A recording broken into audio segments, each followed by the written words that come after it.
4 na araw nang nawawala ang isang ina at 2 minor de edad na anak mula Ibaan, Batangas ayon yan sa kanilang kaanak. Nagbabalik sa report si Denise Abante. Personal na dumulog sa GMA Regional TV Balitang Southern Tagalog ang 28 anyos na si Winnie upang humingi ng tulong hinggil sa umano'y biglaang pag-alis ng kanyang 34 anyos na kapatid na si Joy. Kasama raw nito na umalis ang 2 minor de edad na anak mag-aalas 11 ng gabi noong Sabado, July 6. Linggo na raw ng umaga nang malamang wala na ang mag-iina, dala-dala ang ilang mga damit. Ang ipinangangamba ni Winnie, may mabigat at personal daw na pinagdadaanan ng kapatid bago sila umalis.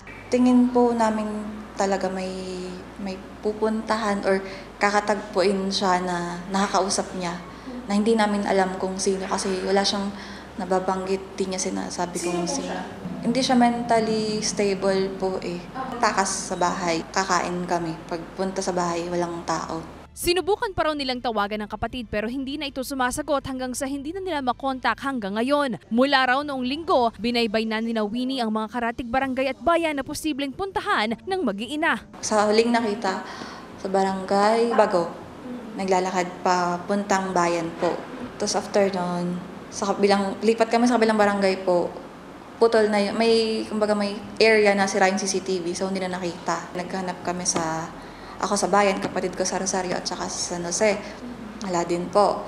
So, pinost na po ng kapatid ko. Dumulog na rin daw si Winnie sa himpilan ng pulisya para maituring na missing person ang mga kaanak. Nag-review kami ng CCTV. Kung possible po sa huling nakita, turn out nga na doon sa barangay Bago ng Ibaan, ay nakita nga na yung mag-iina na may naka-impake. So, hindi naman siya ma-acknowledge po agad na nawawala kundi naglayas.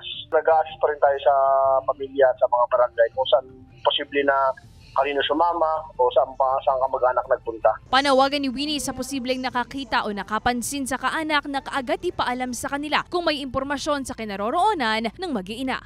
Naka-red na cap po yung kapatid kong babae, black t-shirt, naka-black mask. Tapos yung pamangkin ko pong babae, naka-white jacket. At yung bata pong lalaki, naka-blue t-shirt at saka red na jogging pants. Sana umuwi ka na kasi lahat kami nag-aalala sa bahay. Lahat dun sa atin, kami magkakapatid, magpipinsan. Hindi na makatulog talaga. Kasi hindi naman alam kung nasa maayos na kalagayan siya.